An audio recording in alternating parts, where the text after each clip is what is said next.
Добар ден, криптоентузијасти. Нормално прво да го честитаме првиот ден од Републиката. Да се надеваме дека ќе успееме и да вратиме еден ден, така да вечна е Македонија, вечен е Илинден, за многу години македонци.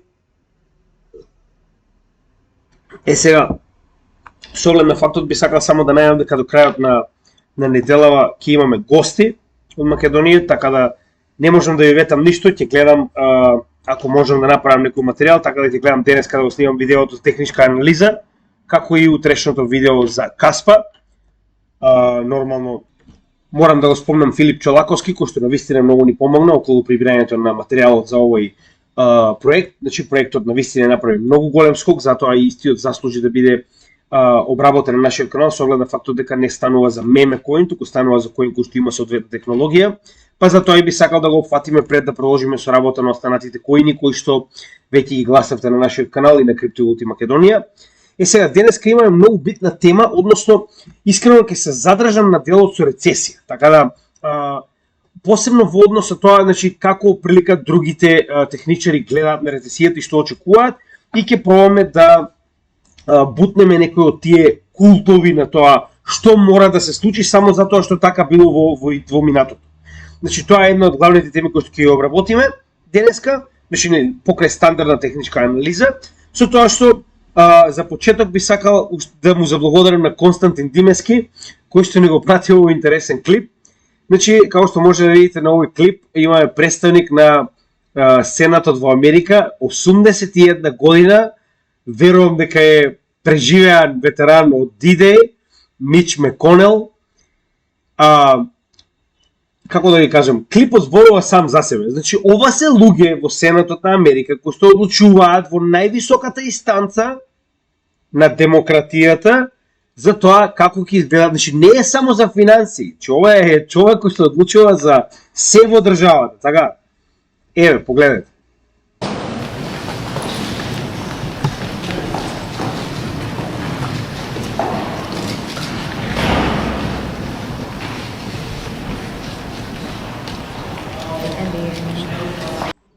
Само да ме подсетам, ова е среде говор. Значи, почнува да зборува и едно време...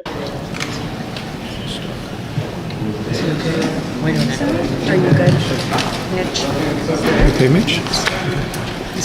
Anything else you want to say, or should we just go back to your office? Do you want to say anything else to the press? Go back. Go ahead, John. I'll take it. And a string of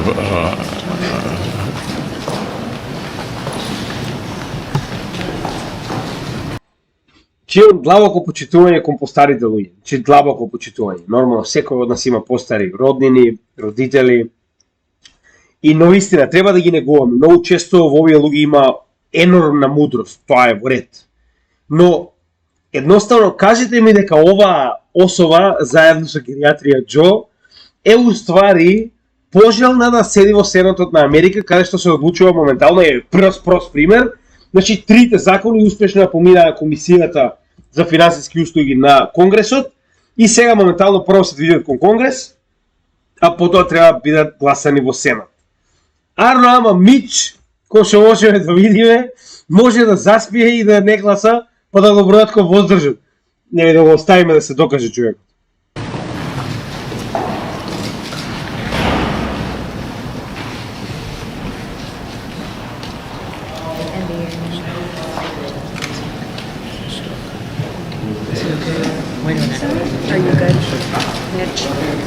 Okay, Mitch?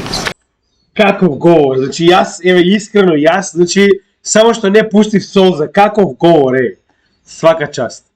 Уште еднаш му благодарам на нашиот гледач што ми го прати ова, значи едноставно некогаш самото клипче зборува многу повеќе од што и да би кажал јас, само толку имам да кажам. Ева га сега.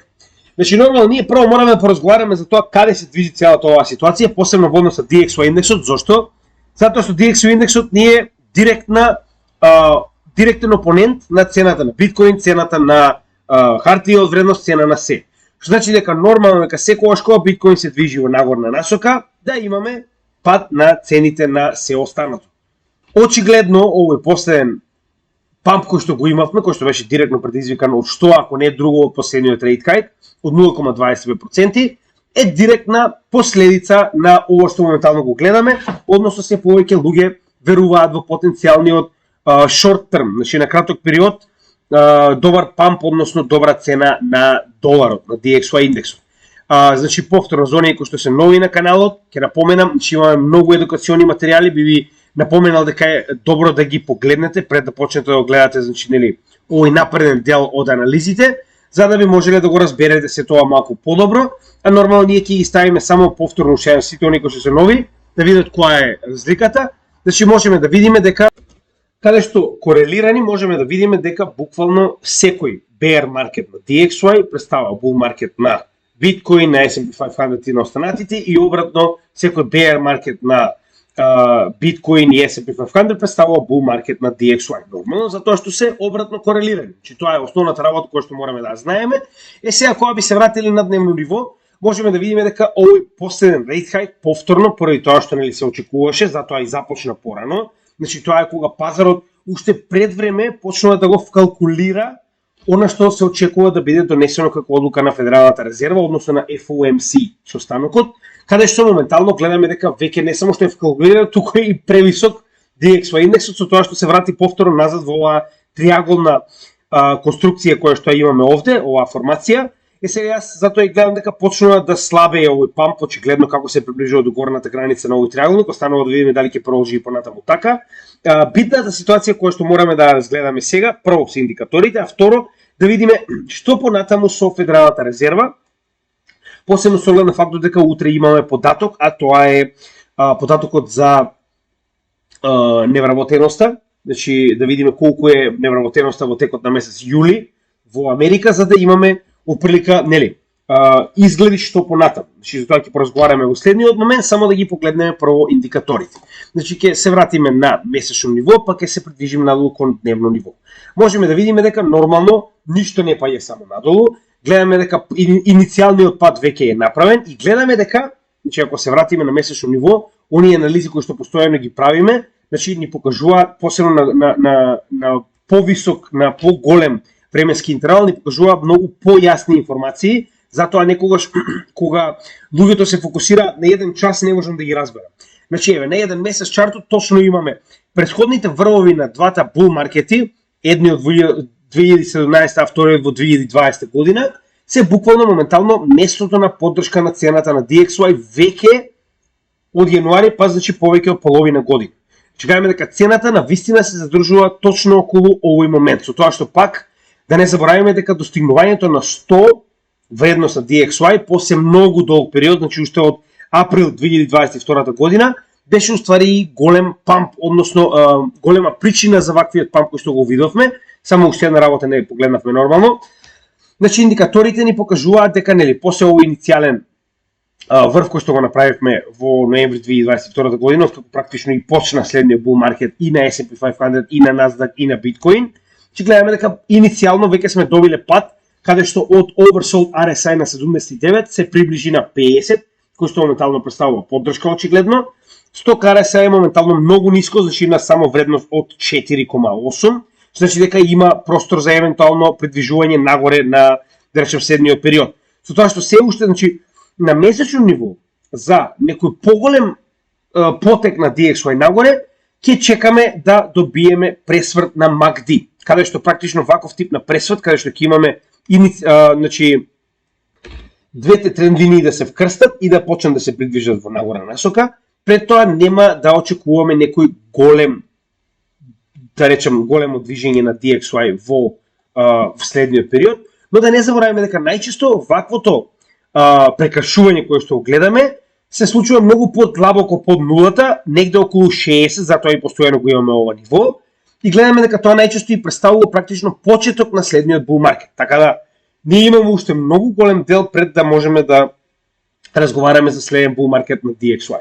Посебно со оглед на фактот дека државата им пропаѓа и дека само принтање на пари може да ги одржи барем уште некое време во живот, така речем. А тоа нормално ќе предизвика пад на вредноста на DXY. На неделно ниво како и да е, имаме сосема друга ситуација, каде што гледаме дека веќе значи сигналната линија ќе ја помине базичната линија и веќе сме добиле практично знак за следно придвижување нагоре, со тоа што да не забораваме и дека RSI 100 RSI се веќе прилично високи, значи они се веќе над 50 скоро, што значи дека имаат само уште половина од овој потек потенцијално нагоре, но повторно, значи ова би се случило само доколку имаме што да го придвижи овој индекс нагоре. А моментално во наредните 2 месеци Федералната резерва нема да заседава. Значи ќе имаме следно дури во септември. Што значи дека придвижувањето на DXY понатаму нагоре би ни било резултат само на резултатите кои што ќе ги добиеме од невработеноста, како што е на пример тоа е во текот на утрешниот ден и она за август во текот на почетокот на септември, како и CPI и кор инфлацијата кои што најчесто ги добиваме негде во средината на овие 2 месеци за претходниот. Нормално ќе ги проследиме како и секогаш. Сега битниот дел од целата оваа ситуација кој што мораме да го заклучиме е дека утрешниот ден е доста битен во однос тоа што очекуваме понатаму. Ќе погледнеме сега и на дневен интервал и потоа ќе поразговараме во за утрешниот индикатор. Значи на дневен интервал можеме да видиме дека веќе сме доста високо со 100 RSI, односно на 100, додека RSI се наоѓа на 61. Значи се уште има некои 10 поени пред да почне да влезе во зоната на прекупено. Со тоа што гледаме дека сега за сега се уште нема показател дека ќе имаме корекција надолу.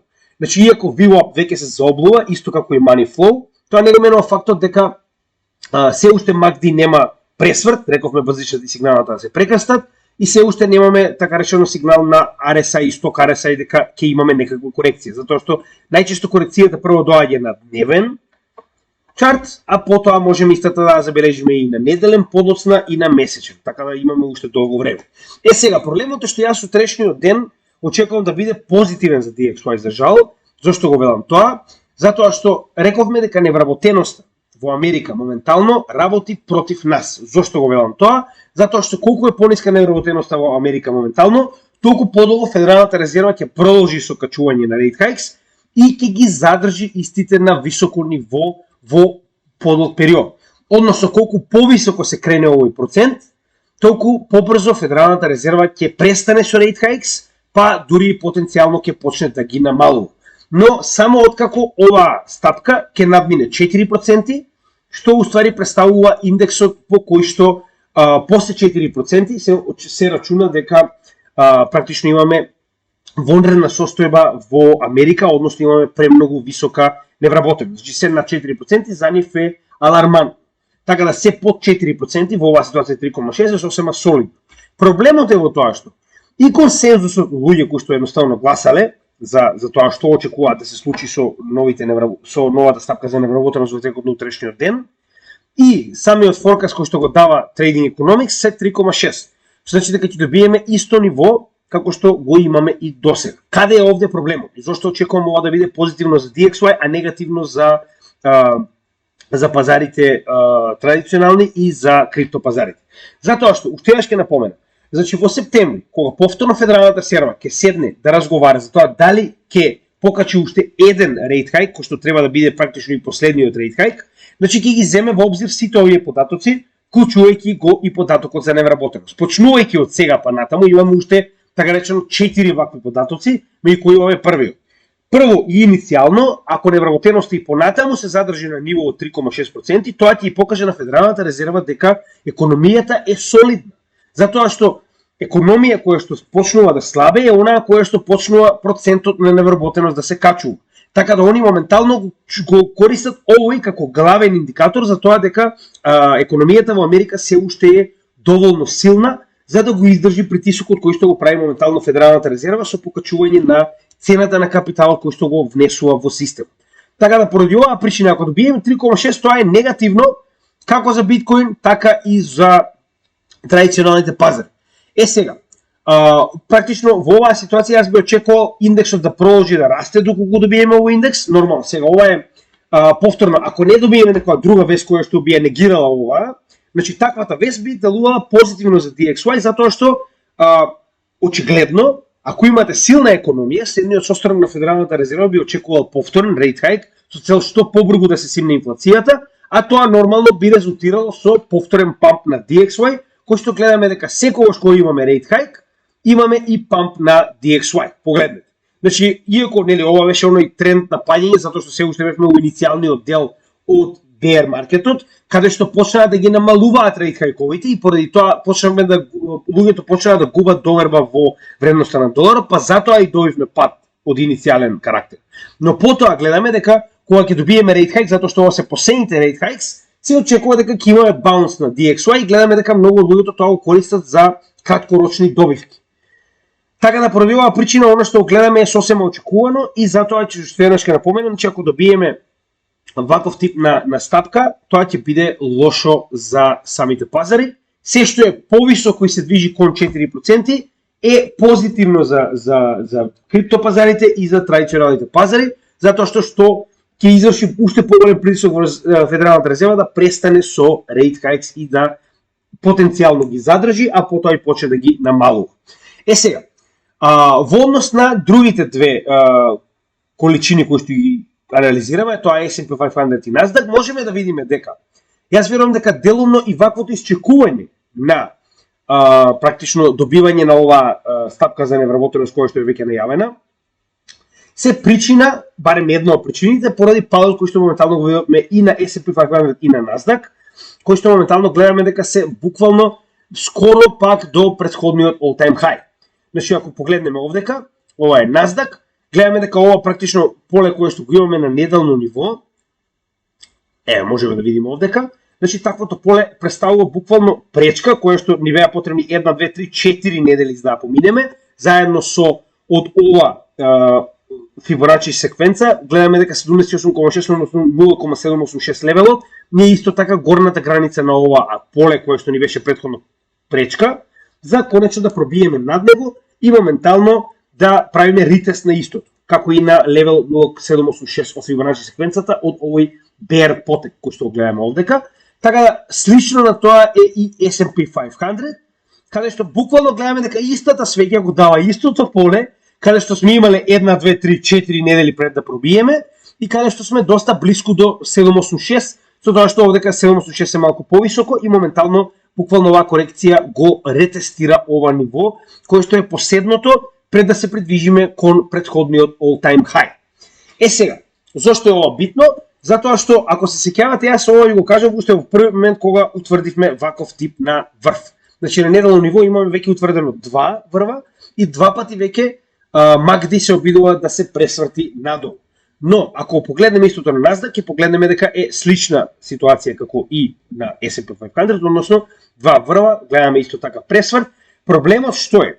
Што најчесто кога имаме ваков тип на bull market, она што ви го кажав, погледнете и овдека. Значи, ние, иако е време за корекција, најчесто се случува, во овој потек овдека, например, гледайте. Значи, да имаме 5 врва, со тоа што дури сме имали некои мали корекции, но генерално пазарот се движи и понатаму нагоре. Затоа и ви кажав, не можеме со утврдување на еден врв или 2 врва во оваа ситуација да очекуваме дека тоа е тоа, потегот е завршен и почнуваме да се движиме надолу.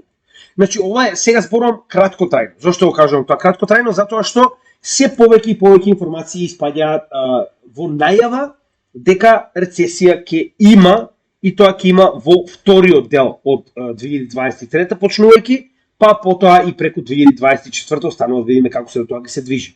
Посебно во Америка, затоа што, за жал, ако Америка најави рецесија или се случи рецесија во Америка, тоа може да очекувате дека ќе го погоди целиот свет, затоа што едноставно стравот самиот по себе на останатите економии ќе ги натера практично да влезат во рецесија поради ситуацијата која што моментално се случува во Америка, што е последователна. Овие економии се поврзани, така да една економија во рецесија, поради тоа што се променува целата динамика на производство, на увоз и извоз, директно делува на други економии кои што зависат од увозот и извозот на оваа држава и на тој начин практично имаме ланчано пренесување на оваа рецесија.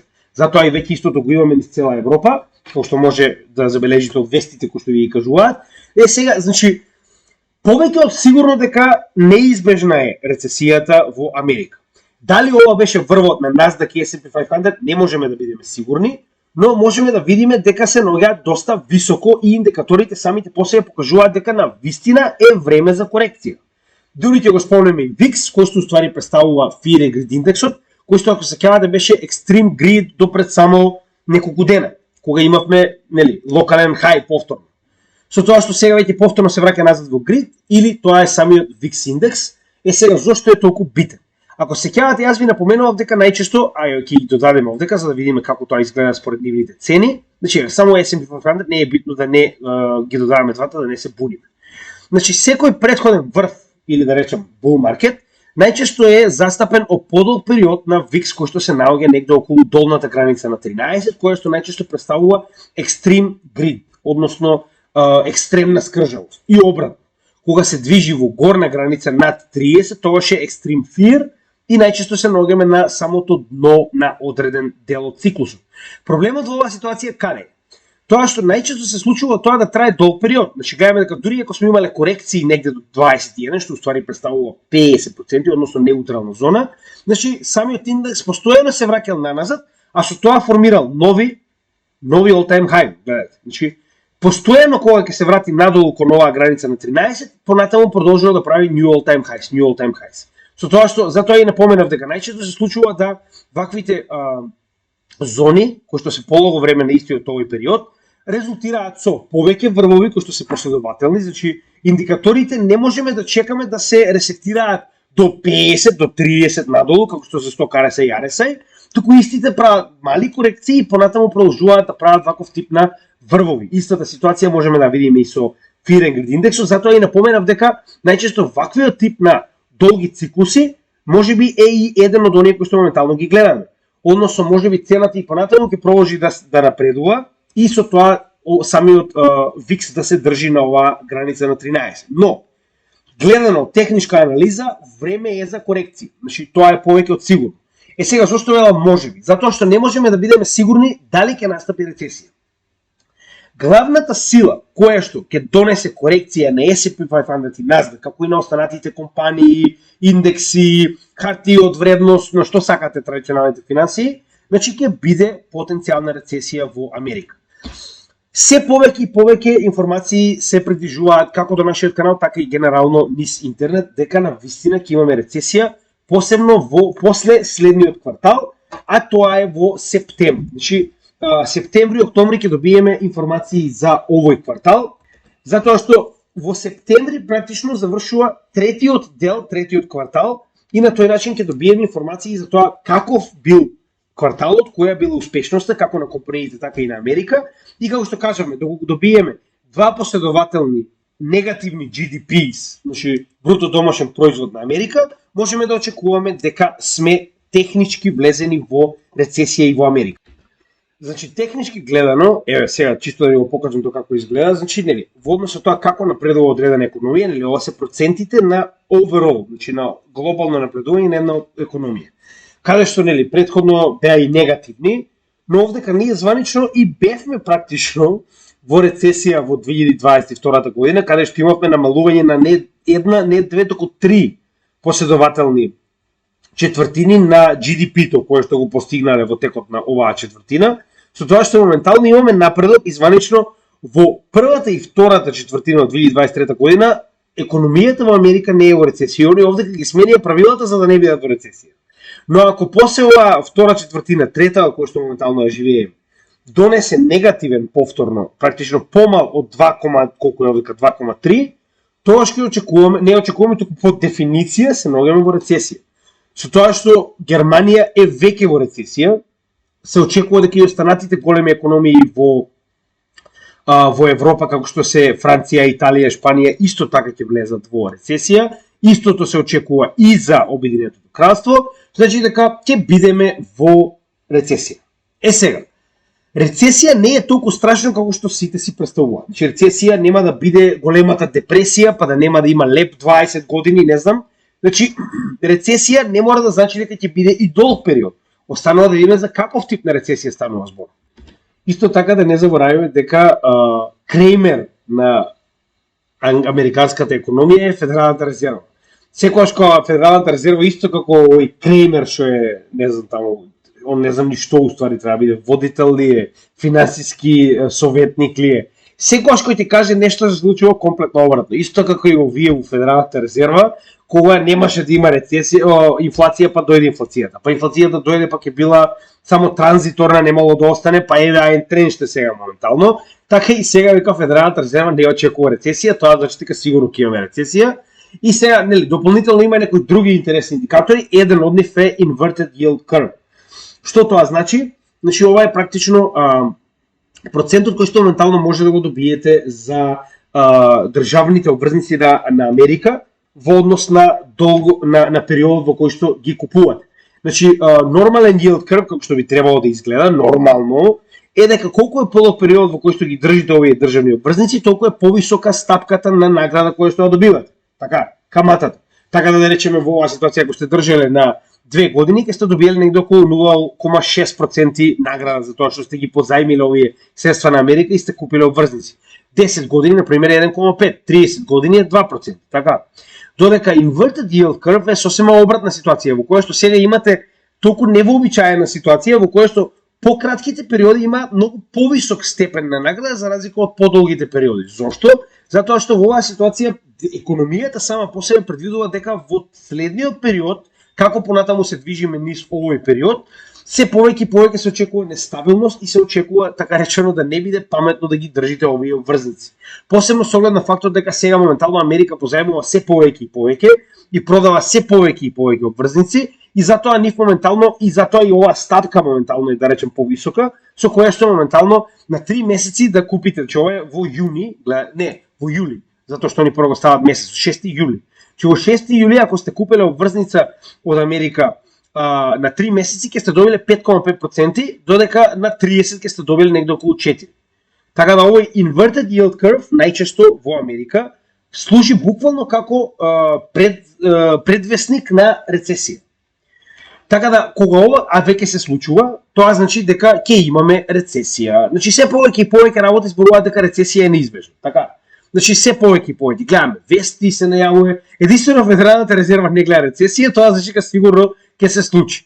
Сега, битна работа која што сакам да напоменам овдека е исто така, значи јас на вистина реално сум научил доста од Герет Соловеј и од Бенџамин Коен и од сите овие доста познати техничари, но едноставно кога не се служуваме, не се служуваме. Зошто го велам тоа? Значи најголем проблем во рецесијата што е? Значи прво што уствари во оваа ситуација би била рецесија кога станува збор за економските појави. Значи што се случува во рецесија генерално? Во рецесија моментално имаме стеснување на економијата. Никој не сака да купува, сите прибегнуваат кон ствари кои што се постојани, како злато, како долари, нешто нели што постојано сме навикнале дека е најсигурна опција да имате во моментот. Така да во оваа ситуација, значи нели, кога би дошла рецесија, најчесто луѓето ќе почнат да пуштаат се повеќе, затоа што нели се обидуваат да стеснат работата за да преживеат, затоа што во рецесија немате побарувачка. Че многу од компаниите не продаваат, не купуваат, се разбираме. Значи луѓето немаат доволно пари за да купуваат, што значи дека компаниите ќе произведуваат помалку. А ако произведуваат помалку, нели, следствено на тоа, ќе им се потребни многу помалку луѓе. Што значи дека сите овие стапки во рецесија доведуваат до стеснување на економијата, а при тоа многу повеќе луѓе остануваат без работа, луѓето не се дозволуваат луксузирање и купување, туку купуваат само основни работи и најчесто во оваа ситуација луѓето прибегнуваат кон сигурни ствари, како што кажавме, тоа се во оваа ситуација најчесто долари и злато. Или, не знам, ресурси како нафта, храна, затоа што тоа се ствари кои што се постојани потребни. Затоа и поради стандардното гледање на рецесијата, дека кога ќе настапи повторно рецесија, очекуваме дека сите повторно ќе прибегнат кон истите ствари. Не заборавајте дека сега моментално имаме нов играч на пазар, кој што претходно го немало, така. Значи никој никогаш во претходните рецесии не прибегнал кон купување акции во Tesla или во Apple или во Microsoft или да инвестира пари во S&P 500, затоа што се смета за шпекулативна категорија на хартии од вредност кои што сами по себе се нестабилни во ваков тип на период. Така, значи да го заклучиме тој дел. Традиционалните пазари, сите овие традиционални капитални, да речем, играчи прибегнуваат кон стандардни, секогаш барем досега во рецесиите прибегнуваат кон стандардни ствари. Долари, злато, нафта. Сега, во оваа ситуација барем Герет Соловеј има оваа тематика дека, значи ќе го проследиме овој дел од видеото кој што е многу битен за нели да го анализираме, дека поради тоа што сме имале висока инфлација, Федералната резерва нема да може да направи намалување на рейт хајсот кој што досега ги качуваше. Значи тоа е негово мислење, јас сега ти ви го представам неговото мислење, зашто е тоа битно. Затоа што, како што кажавме досега многу пати, моментот кога конечно Федералната резерва ќе почне да ги намалува рейт хајксот, практично почнуваат со повторно принтање на пари и на тој начин колку повеќе пари во системот, толку повеќе луѓето се олабавуваат и почнуваат да прибегнуваат кон ризични добра, што би било сосема спротивно од рецесија, така? Сега, Федералната резерва го користи овој механизам, принтањето на пари и намалувањето на рейт хајк, за да го намали цената на капиталот со цел да ја инсентивизира економијата кога ќе влезе во рецесија, за побрзо да ја извади од рецесија, да се разбираме. Затоа што ако тоа не го направи, многу подолго време ќе и треба на економијата за да се опорави и истата да на некој начин почне повторно да функционира и да напредува самата по себе, доколку немаме ваков тип на вештачка помош. До сега не се случило такво нешто. Во секоја рецесија, значи Федералната резерва прибегнувала кон намалување на стапките. И тоа ќе ви го покажам сега детално со податоци. Значи не само вака со, нели, кој што кажува Герет Солове, нема шанси да се случи. Еве сега ќе пуштиме што ќе кажа он за ова, а потоа нели ќе погледнеме како тоа изгледа реално во претходните рецесии и да видиме што очекуваме во следната. Дали, значи гледано во претходните рецесии, истото би можело да се случи и сега. You think the markets all are vulnerable, and I still have it priced in that the second half of 2023, I do see us not only retesting the lows from October, but then starting to actually go down to some of these targets. Сега, значи овде моментално он кажува дека рецесијата е неизбежна и дека ќе дојде. Добро. Тоа го заклучивме, се повеќе показатели ни покажуваат дека навистина рецесија се очекува, иако нема тоа можеби да биде големата депресија, можеби ќе биде само 6 месеци, останува да видиме.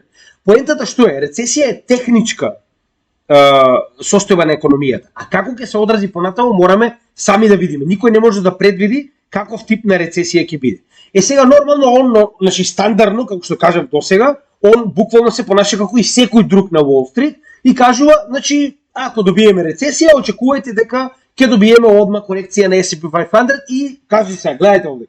Он очекува ретестирање на овој претходен врв, кој што ние практично и претходно го објаснувавме, ако се сеќавате. Значи само ќе се навратам за тоа што он го кажува пред нели да го демонстрира. Ако се сеќавате, ние буквално го објаснувавме тоа. Гледајте, значи ние во претходниот bear, така речено, дел од S&P 500, ние најавивме дека ваквиот пат ќе биде буквално до врвот на претходниот all-time high кој што е постигнат во 2020 година февруари.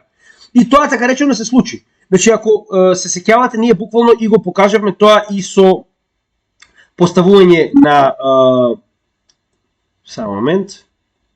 Значи поставивме Фибоначи и покажавме дека корекцијата која што моментално гледаме овдека е до 50%, точно до ова поле кое што го определивме во средината и точно тоа се случи. Значи овој дел ние веќе го на некој начин го предскажавме уште пред да биде така речено сега повторно вратено назад, дека он очекува дека ќе направиме double bottom, односно сега ќе се вратиме до претходниот all time high кој што е претходно постигнат 2020 година, само заради оваа рецесија. Со тоа што он очекува дека ќе имаме огромен пад во оваа ситуација, а тоа е пад од така речено 25%. 25% за S&P 500 е огромен пад, огромен. Со тоа што нормално он тоа веднаш го преведува во пад на биткоин до 9000, така. Значи тоа е неговата теорија која што претходно исто така ја спомнавме.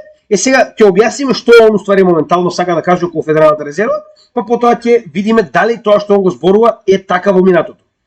Maybe even as low as 3,000. So I'm in the camp where I do think that we're in for a recession. I think that, you know, anyone who says we're not, it's going to be some soft landing. I mean, again, show me a place where the Fed has hiked this quickly, this fast, you know, with this dramatic rise in rates. And I can't imagine us getting away with no recession whatsoever. Добро, значи тоа што каже досега е сосема на место. Вели, дали вика некогаш во историјата во било која држава имало Федерална резерва или како и да се вика во сите различни држави, која што ставила толку високи за толку брз период камати и економијата не влегла во рецесија. Нормално е, затоа што ваквата контракција на економијата мора да покаже негде ефект, а најчесто ваквите ефекти се лагирачки, како што кажавме, некогаш им е потребно дури една година. Затоа што главниот дел од така речено рейт хајксот беше во зимата 2022 година, една година подоцна кога конечно ќе ги видиме главните ефекти од оние 0,75% рейт хајкс кои што ги добивавме во претходниот период. Само да го покажеме тој дел. Значи ако погледнеме на DXY индексот, ќе видиме на дневно ниво дека главниот дел од овие rate hikes и најголемите беа во текот на, значи од мај 2022 година па до практично негде октомври 2022 година. Значи дека сега оприлика би требало и да се покажат најголемите ефекти од ваквите rate hikes кои што моментално цела една година се акумулираат. Што уствари ќе доведе до рецесија, што и самиот Герет Соловеј го кажува и јас го кажувам. Whatsoever. Number one, the Fed's not going to just go to cutting rates, right? They're not going to, you're not going to see this all of a sudden, this massive pivot where interest rates miraculously go back to 1% on the Fed funds. I mean, it's just not going to happen. Вака се. Значи, битна работа која што мораме да напоменеме, тоа што он го зборува, значи, дали ќе оди или не, вака сега. Прв и најбитен податок кој што можеме овека да го погледнеме е дот плотот кој што го има Федералната резерва. Каде што они официјално кажуваат што очекуваат да прават. Така, сега. Вели нема шанси, вика Федералната резерва веднаш да почне со cutting rates.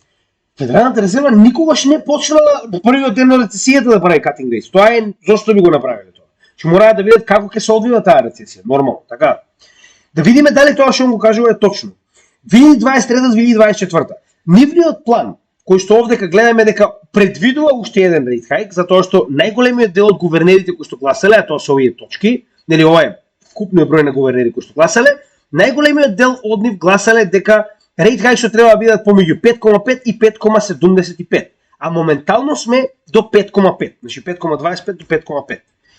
Така да, за следниот состанок, очигледно сега е се уште многу рано, но 83% од луѓето очекуваат дека Федералната резерва ќе се задржи на 5,25 до 5,5. Но се уште се предвидува уште еден rate hike нагоре, според нивниот доктор. Така. Но тоа е септември. Што значи дека имаме само уште можеби 1 до 2, ако не се лажам се состаноци, чеки сега ќе видиме за да не харикираме, Fed meetings. Ќе видиме точно уште колку има преостанато, затоа што они веќе имаат предвидено дека следната година ќе почнат со rate hike. Значи имаме септември, октомври и ноември. Така, значи имаме уште 3 состанока. Со тоа што во овие 3 состаноци они очекуваат да имаат барем уште еден rate hike нагоре. Но тоа е доколку нели покаже самите моментално податоци од следните 2 месеци дека тоа е потребно. Но ова што Герет Соловеј го кажува, че они веќе предвидуваат дека во 2024 веднаш ќе започнат со намалување на rate hikes. Погледнете. Значи во 2024 они очекуваат да стасаат до 4,25 до 4,5. Значи тоа е еден цел процент намалување од досегашниот rate hike па надолу. Така. Значи тие они нема да го направат преку ноќ, нема веднаш 100 поена да намалат, односно 1%, тука ќе намалуваат како што моментално качуваат 0,25 по 0,25 по 0,25. Што значи дека неговото нема шанси да почнат со cutting на rate hikes е очигледно според нивниот план сосема поинаку од тоа што кажува Герет Соловеј. И историски сега ќе ви докажам дека тоа е така. А уште еднаш да повториме, моментот кога ќе почнат со rate hikes да бидат намалувани, автоматски вие имате поголемо принтање на пари, затоа што луѓето кога гледаат дека почнуваат да се намалуваат rate hikes, почнуваат да поевтинува капиталот кој што Федералната резерва го позајмува на економијата, што значи дека време е да позајмите повеќе, така, затоа што се намалува каматата по која што вие позајмувате моментално. In a long period of time. Now, are they going to finally pause? Yeah, I think that makes sense. Maybe drop rates by 2024 a tiny bit, but I just do not see them dropping rates all the way back down. And if they have to do that, the economic situation is going to be ridiculously horrible for them to do that in. And what's interesting is too with unemployment. Вака се. Значи, до сега, уште еден дел има потоа што сакам да го споделам со вас, но сега ќе поразговараме за овој дел. Значи, јас постојано го слушам него и нели Бенџамин Коен, повторно, постојано ги ценам, значи двајцата се исклучиво битни во овој сектор, но за ова мислам дека се сосема погрешно. Зошто го велам тоа? Значи, Федералната резерва до сега, ако погледнеме дури и според Investopedia, кажува што се случува со interest rate hikes during a recession. Така. Значи, гледайте, точно ви кажува што до сега правела постојано Федералната резерва кога имаме рецесија. Значи, interest rates typically decline during recessions as loan demand slows, bond prices rises and the central bank eases monetary policy. Тврдењето и на Бенџамин Коен и на Герет Соловеј е дека тоа нема да се случи затоа што имаме висока инфлација. Затоа што инфлацијата е висока, нели, не би си дозволиле да почнат да ги намалуваат rate hikes, затоа што тоа би ја вратило инфлацијата назад. што не е реално, зашто гледано историски, сега ќе ви покажам дека тоа го правеле претходно, а второ и најбитно е тоа што и самата Федерална резерва кажа дека немаат потреба да ги држат толку многу долго или пак може да почнат дури и да намалуваат од рейт хајксот, кога ќе видат дека според нив е доволно и дека очекуваат дека понатаму ќе се врати инфлацијата на 2%, затоа што веќе долг период бил висок рейт хајкот кој што го постави. Сега, гледано историски, значи ова се рецесиите кои што моментално ги имаме низ, да речем, од 1950 па наваму. Така, ќе иземе поновите од 1980 па наваму и ќе видиме што правела Федералната резерва.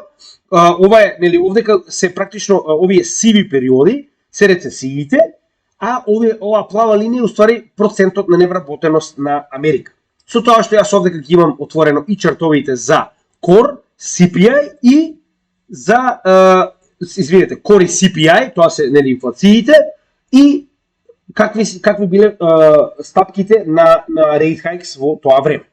Сега, прво ќе ја земеме, ова ќе ја земеме на пример, тоа е од 82 до 84 година. Така, значи 82. Сега ќе ги поставиме овдека да видиме во сите овие како тоа изгледа. Значи 82 ние ќе поставиме малку повеќе, значи 80 до 86 ќе поставиме период со цел да видиме во целиот тој период како тоа изгледало. Значи ова ни се уствари кои биле рейт хајксот во тој период. 82 до 86, со тоа што гледаме дека рецесијата во тој период била буквално од 82 до 84 во тој период, така. Значи од 82 до 84. Сега овде ќе ги поставиме истите вредности, значи да видиме како изгледала и инфлацијата, како изгледало и практично рейт хајксот и да видиме дали тоа што го кажува дека поради висока инфлација нема да си дозволат да ги намалат рейт хајксот, ќе видиме дали е тоа вистина. Че рековме 80 до 86. Ова е практично годините кога сум се родил, 87. Значи разговараме за период кој што е буквално многу одамна. Да, и овдека ќе го поставиме значи supply-от за да видиме како тоа изгледало во целиот тој период, со тоа што нас треба 25, не, повеќе, 80. Добро. Значи во оваа ситуација рековме 80 до 86, значи ќе поставиме и money supply да видиме и што се случувало со парите, затоа што ова е прв пат во историјата на Америка да имаме намалување на парите, значи принтањето на пари, тоа никогаш претходно не се случува. Сега, значи да го споредиме првиот, па потоа ќе испоредиме сите овие останати. 80 до 82, така, значи според Герет Солоуеј нема шанси да ги намали стапките, така, значи рейт хајксот, толку кој има висока инфлација, да ги погледнеме инфлациите. Од 82 ние имаме 9% кор инфлација и имаме во оваа ситуација околу 3,5 негде CPI инфлација. Така, значи овде ќе имаме и многу полоша ситуација од моменталната, така, во периодот после 80-тите години и да видиме што направиле во Федералната резерва. Значи они рейт хајкс кога настапила ова во 1982 година рецесија од негде 15% до 1984, значи гледате само во првата година они ја намалиле до над 8%, до 9%. Значи ја намалиле за 6% рейт хајксот ги намалиле. За 6% ги намалиле, иако инфлацијата, како што може видиме во целиот овој период, била од 10 па до негде 6 и од 82 рековме до 84, само што овдека е значи CPI инфлацијата негде околу 4 до опрлика, значи варира од 4 до 3. Значи се враќаме на тоа дека самиот Фед веќе кажа дека доколку рейт хајксот биле држани доволно затоа што ефектот е лагирачки, самата инфлација понатаму ќе продолжи да се намалува. И затоа си дозволиле во ваквата рецесија да ги намала стапките, како што тврди нели Герет Солоуеј дека тоа не се случило, се случило. Значи имаме рецесија каде што има висока инфлација и Федералната резерва сепак ги намалила стапките и тоа драстично. И нормално ако погледнеме на самиот money supply, односно колку пари се принтале, гледаме 82 дури многу повеќе се принтале. Иако имало висока инфлација. Значи од 82 до 83 имаме бамп овдека.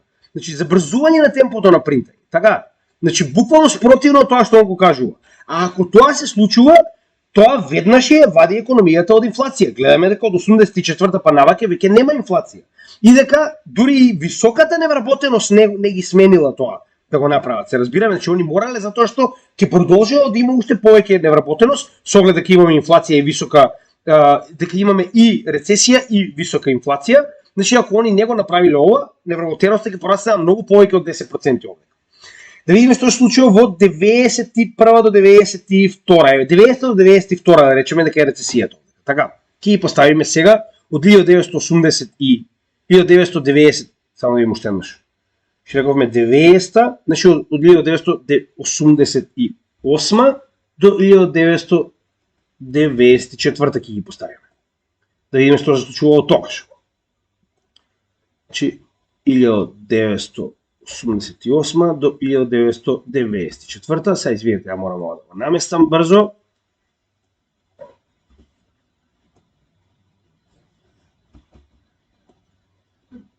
И последниот дел рековме 1988 до 1994. Добро. Ева се. Да погледнеме се. Значи имаме рецесија негде веднаш после 1990 година до прилика 92, да речем. Така. Значи затоа и ставив малку по-голем период наназад да видиме што било претходно. Така. Значи исто така имаме циклус во кој што имаме инфлација која што била кор инфлацијата се качила од 90 до 91 негде од 4,5 до 5,5, значи за цел 1% се качила. CPI инфлацијата била 5, а се качила на 6,55, така? Значи имаме покачување на инфлацијата, не намалување во оваа ситуација. А што направила Федералната резерва? Од 90 година од 10 почнала да намалува на 8, во текот на целата оваа криза од 8 намалила дури до 4%. Значи дупло го намалила рейт хајкот, иако сме имале инфлација која што расте, така? И нормално money supply, како што можеме да видиме, и понатаму расте, тоа дури забрзано, гледајте, за расте нагоре, така? Добро? Значи, уште еднаш не е во право, така? Значи, ова е втора рецесија во која што имаме висока инфлација, дури и растечка, а Федералната резерва сепак прибегнала кон принтање на пари и кон намалување на rate hikes, односно правење на во оваа ситуација quantitative easing, со тоа што истата ситуација. Значи, гледајте што случува. Невработеноста се подигнала на 7%, за сето тоа да се промени и да врати економијата назад во, нели, да не биде во рецесија, туку да имаме, нели, стабилна економија. И што се случува во следниот период? Намалување на невработеноста. Значи, затоа и постојано кажувам, индексот на невработеност ќе биде првиот индикатор кој што ќе ги натера Федералната резерва да престанат со rate hikes и потенцијално да почнат да ги намалуваат. Следната криза од 2000 до 2002 година. Значи да погледнеме што се случува таму. Значи, рековме 2000, значи ќе поставиме 98 до 2004. Значи, еве и овдека 98 до 2004. Знам дека малку време треба да се извинувам, но за жал кога тимот моментално сум јас,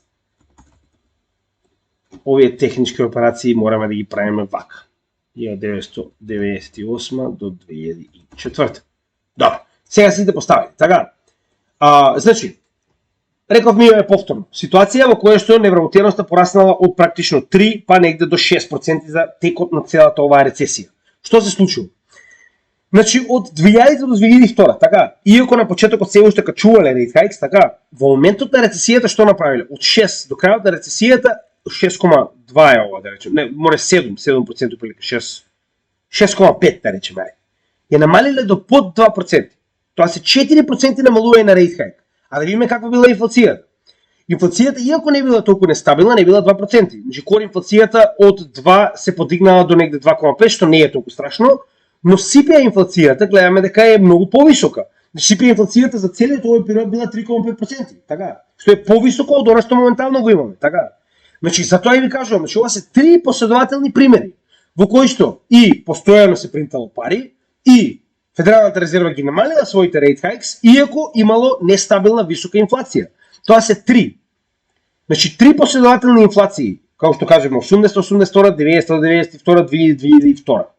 И 2008 до 2010, каде што имаме обратна ситуација, во овој момент ќе ставиме, нели, чисто само да видиме кога веќе ги започнеме сите овие, 2008-2009 и уствари финансиската криза во Америка, со тоа што ќе ставиме период од 2006 до 2010 година, да го споредиме и тоа, чисто да имаме представа што уствари очекуваме од Федералната резерва кога ова потенцијално би се случило.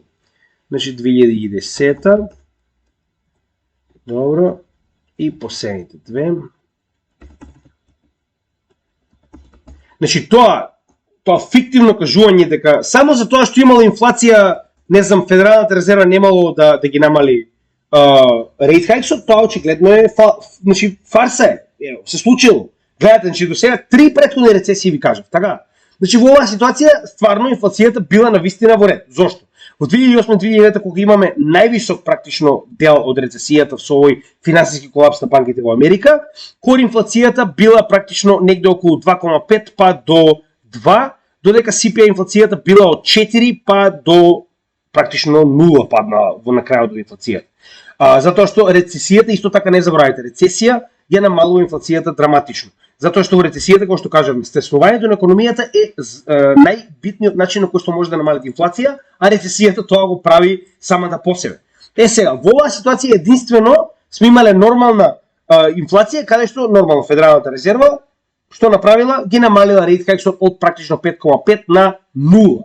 Значи, за да имаме ситуација во која што имаме практично уште поголемо принтање на пари, че гледате овој бамп кој што е направен овдека само за да се одолжат банките кои што ја засреле и на тој начин да се избегне рецесијата, односно овој последен период во кој што невработеноста рипнала од 4% па до над 9, односно 10%, значи да се намали драстично на онаа стапка која што моментално ја знаеме од прилика 3,6%. Значи, од 4 претходни рецесии во 3 инфлацијата била висока, а Федералната резерва сепак ги намалила драстично рейт хайкс. Така да тоа ни покажува дека ако се случи рецесија, дури и многу побрзо ќе поминеме преку целата оваа зима, така речено, затоа што прашање на време е само кога во таквата потенцијална рецесија Федералната резерва ќе започне со quantitative easing. Quantitative easing, намалување на rate hikes е моментот кога ќе добиеме среден bull market и тоа full blown. Значи тоа е едноставно како, зошто го велам тоа? Принтање на пари во системот со цел да се избегне или намали рецесија, автоматски им дава на луѓето знак дека можат да тргуваат затоа што имаме практично во оваа ситуација Федералната резерва која што ја буста економијата со вештачко принтање и пуштање на пари во истата. Така да поради оваа причина ќе имаме намалување на вредноста на DXY, зашто нормална економска појава. Така, колку повеќе средства имате на пазарот, толку нивната цена паѓа. Така да во оваа ситуација колку повеќе долари имате на пазарот, толку нивната цена паѓа.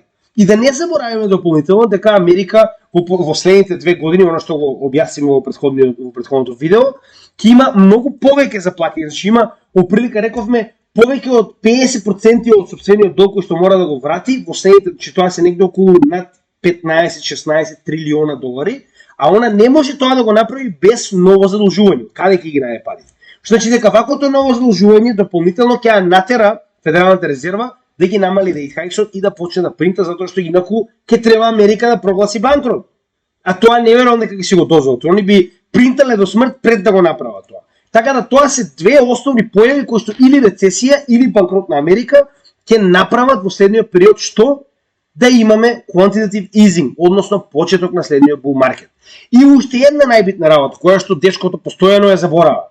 Тоа е, не можеш да очекуваш дека биткоин ќе се понаша исто како традиционалните пазари само затоа што тебе така ти одговара. Значи мораме да видиме како тоа ќе биде. Зошто? Уште еднаш ќе се вратиме на чартот на рецесија за оние кои што прв гледаат нашиот канал. Биткоин е направен во 2009 година од страна на Сатоши Накамото, кој што е или поединец или тим, кој што од тој момент па до сега нема преживеано рецесија и ние не можеме да тврдиме дека сигурно ќе падне затоа што ќе добиеме корекција на S&P 500 и Nasdaq, кои што нормално постојано добиваат корекција кога станува збор за рецесија.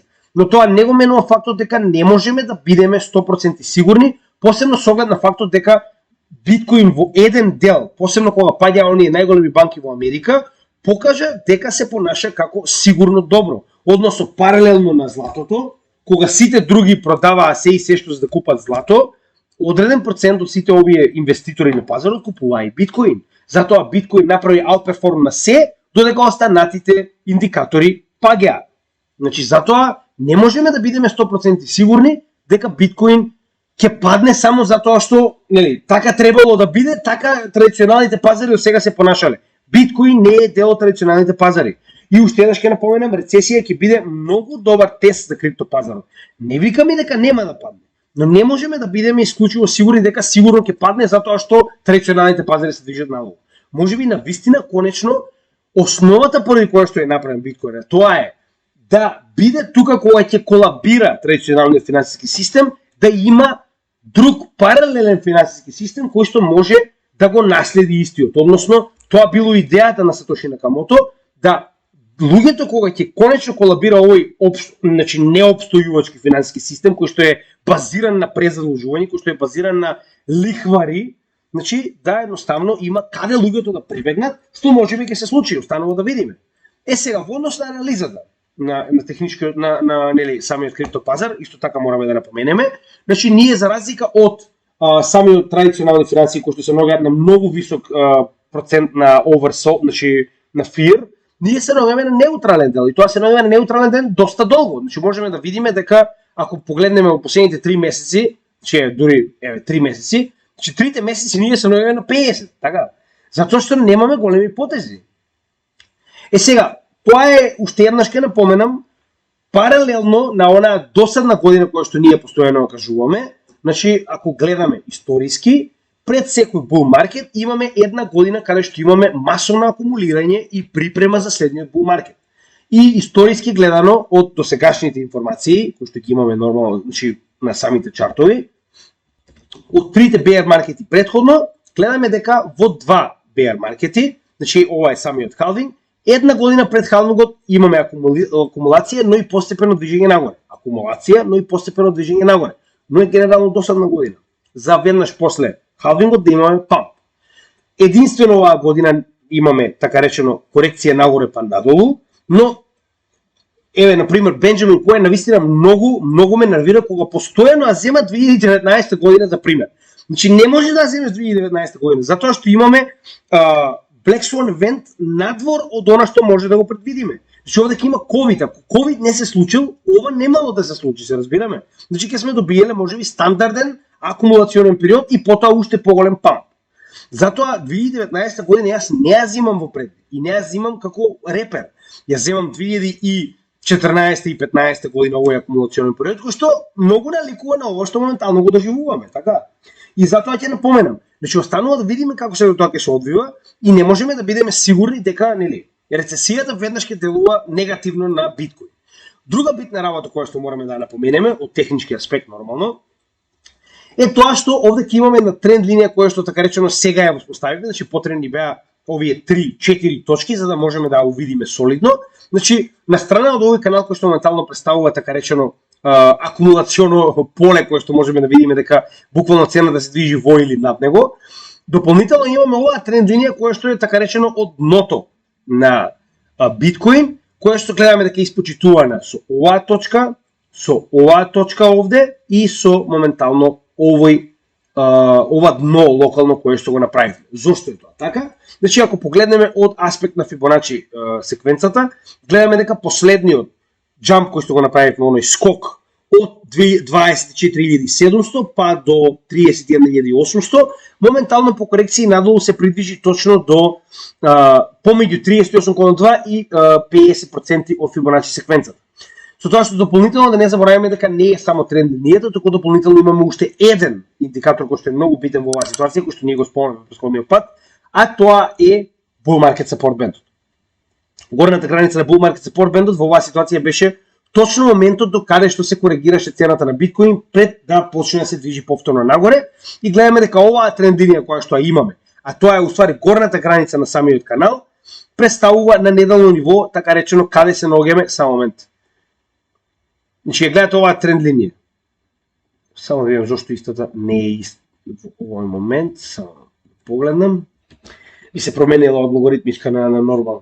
Така да можеме да видиме дека нели ваквата тренд линија ја буквално ја почитува целосно, значи овие две точки и рековме дека ова така речено овој арк моментално кој што гледаме по Фибоначи секвенцата веќе има постигнато солидна корекција. Сега дали ќе продолжи останува да видиме, но да не забораваме дека под нас има многу добри така речено нивоа на поддршка. Тоа е самиот bull market support band, 200 неделната средна вредност, така, како и долната граница на ова жолто поле кое што моментално ни представува акумулационо поле и корекција поле на претходниот bull market, а моментално ние така речено акумулационо поле во кое што се наоѓа и цената на биткоин моментално. И имаме и овдека, значи се наоѓаме буквално на долната граница на ова поле.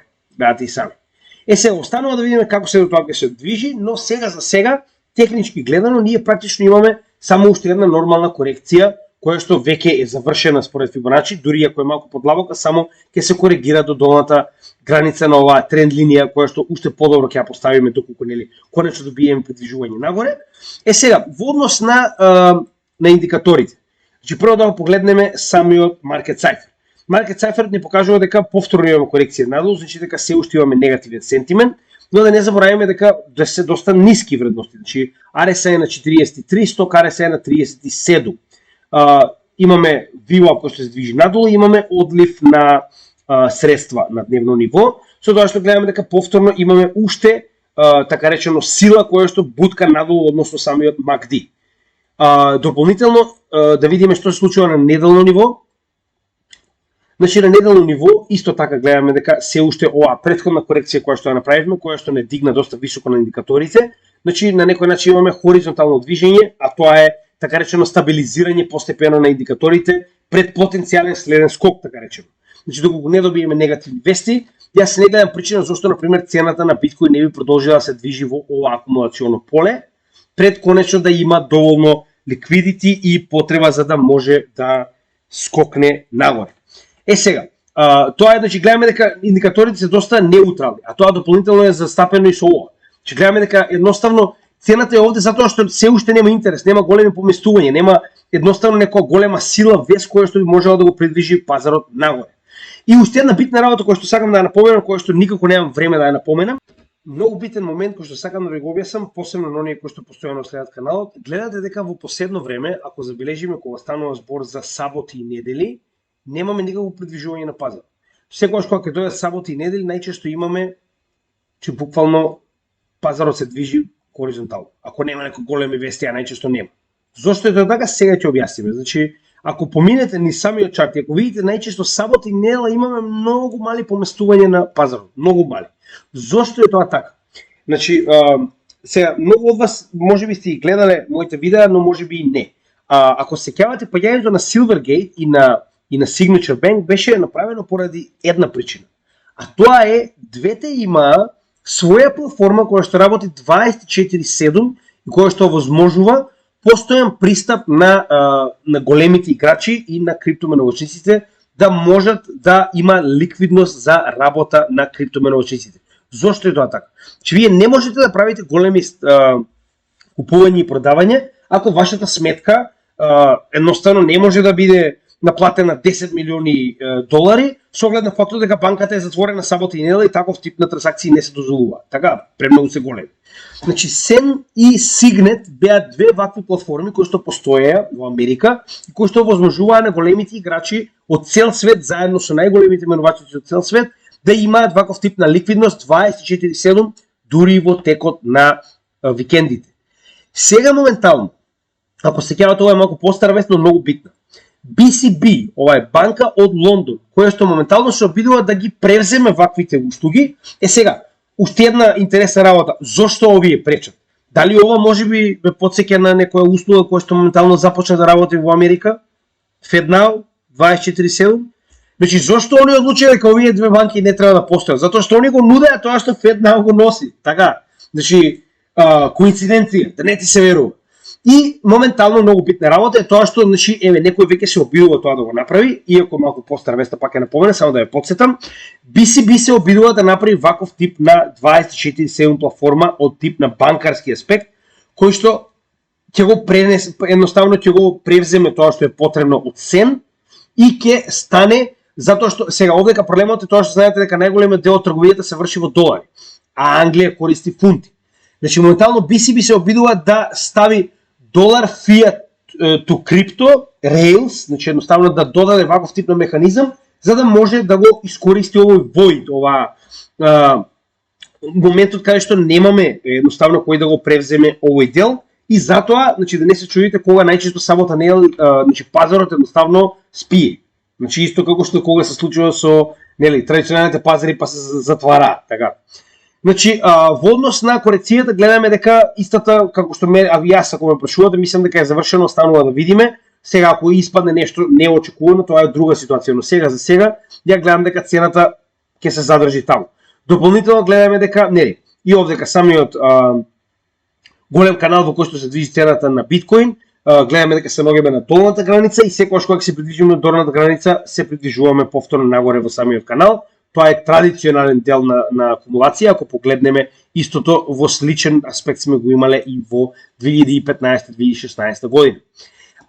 Гледано од аспект на самата Wyckoff акумулација, исто така има логика. Зошто? Затоа што и покрај тоа што ние го ретестираме моментално делот со, нели, самиот bull market support band, значи дури и да имаме потенцијален пат надолу, јас не гледам причина за паника, затоа што уште еднаш ќе се вратиме на самиот Wyckoff.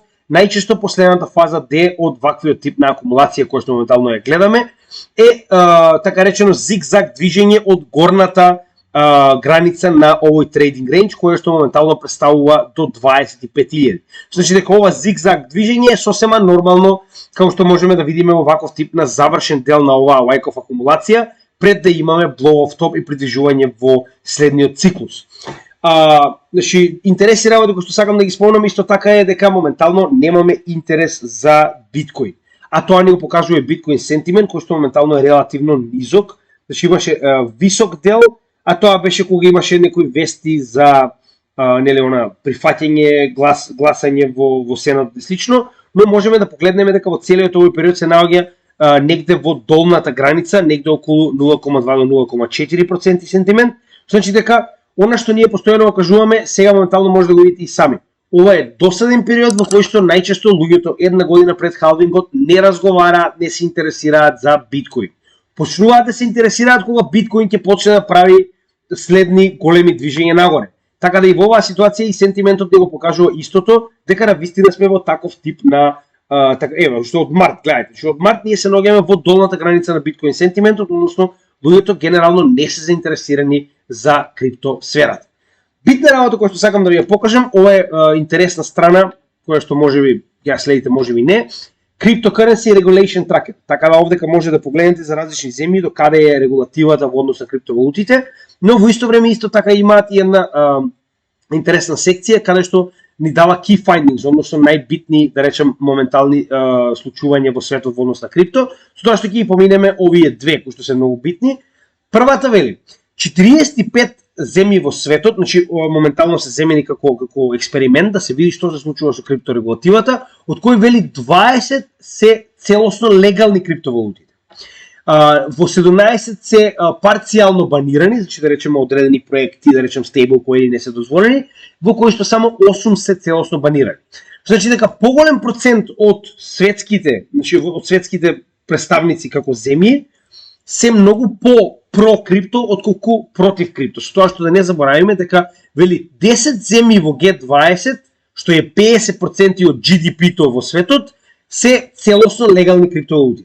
А што се случува кога G20 води во ваков тип на регулатива? Нормално сите следат. Затоа што вие едноставно не може да си дозволите најголемите лидери во светот, без разлика дали се БРИКС, дали се G20, ако нешто го направат легално и почнат да го користат, вие да не го користите затоа што ќе заостанете многу назад.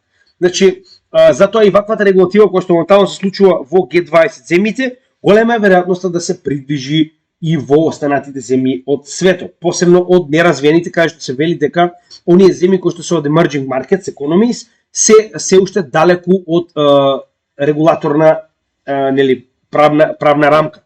Но тоа не го менја фактот дека највеќе се користи таму, затоа што таму највеќе е потребно поради нестабилноста на економијата. И значи вика крипто регулативата се менува драстично, значи генерално се што е регулатива поврзано со крипто се менува драстично.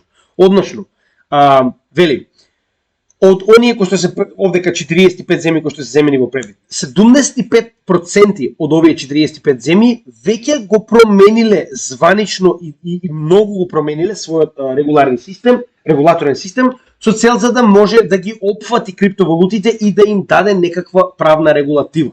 Што е многу битно затоа што вие имате ситуација во која што претходно пак ќе напоменам, државите не ни спомнуваа крипто, а сега сме во ситуација во која што главна тема е како да се регулира, како да се направи на некој начин конструкција во која што би можела да функционира крипто пазар. Така да тоа е многу битна работа која што морате да забележите, посебно ако сте нови, оние кои што се стари тоа веќе им е познато. И гледаме овдека, значи ова е еден од оние индикатори кои што ги следиме постојано, CBBI, каде што гледаме дека значи ништо надвор од вообичаеното ако го споредиме овој bear market кој што не е многу сличен на оној кој што моментално го поминуваме во многу индикатори, че од 2015-2016 година, буквално го гледаме слич истото. Значи имаме памп корекција, памп корекција, памп корекција, истата ситуација, памп корекција, памп корекција. Значи дури гледано од аспект на време се наоѓаме сосема на место во однос на движењето нагоре, во однос на движењето на тоа каде се наоѓаме во однос на индексот. Така да буквално сме така речено копија на 2014-2015 година, со тоа што е 2016 година, тоа е така речено една година пред халвингот. Значи халвингот настапил во тоа е само момент. Значи една година пред самиот халвинг ние се наоѓаме на некоја вредност од прилика 20, така. А овдека моментално се наоѓаме на вредност од 29. Значи нема голема разлика во однос до каде се наоѓаат според самиот индикатор. Значи на вистина не гледам никаква причина за паника, дури пак е напоменам рецесија ако мене почувате е пожелна. И нормално за крај, како и секогаш го оставаме овој часовник кој што ни покажува денови до следниот халвинг, тоа се 267. Значи дека имаме уште скоро цела, да речем, 2/3 од годината за да научиме се во однос на криптопазарот, во однос на технологијата, да видиме дали се пронаѓаме таму, дали би сакале да инвестираме во истата. Значи нормално на крајот од денот секој од вас треба да направи сопствена анализа. Ова е канал кој што треба да ве научи како да направите анализата. На вас останува да направите сопствена анализа и да одлучите што ќе правите со ова знаење кој што ние ви го нудиме. Како и секогаш, уште еднаш, значи, на ваквиот голем македонски празник, па и најголем, би сакал да ве поздравам сите оние кои што помагаат на каналот, сите оние кои што го следат и оние тивките во позадина кои што едноставно поради една или друга причина не сакаат или не можат да се активираат. Значи сите ве ценам, ви благодарам на целата поддршка, стигнавме до 1500 член, 1500 сабскрајбери, тоа е за мене на некој начин достигнување, затоа што станува збор за доста мала држава. Значи и поради ова се гордеам со ваквата бројка, а тоа е делумно благодарение на вас, така да ќе ве замолам како и понатаму. Продолжете, ако ви се допаѓа материјата, да ја предлагате и ширите на македонскиот народ со цел што повеќе македонци да бидат информирани за криптопазарот и она што моментално доаѓа како технологија која што ќе го револуционира целиот свет, а почнува од финансиите во светот. И нормално, како и секогаш, ако ви се допаѓа оваа материја која што ја гледавте, значи ставете лайк, subscribe, комент, тоа ќе помогне на самиот YouTube алгоритам да го прошири нашето видео и понатаму. И утре ќе дадам се од себе и ако гостите се овде да го обезбедам ова видео за Каспа, затоа што како што може видите веќе изгубив некои добри 3 часа да го направам ова видео, значи едноставно бара време за да може се тоа да се реализира. Така да ви благодарам на вниманието како секогаш и ќе дадам се од себе да гледам да ви обезбедам некаков тип на материјал во следнава недела, иако имам гости. Имајте добар ден, вечера е Македонија и се гледаме во следното видео. Поздрав од Крипто Геймидж.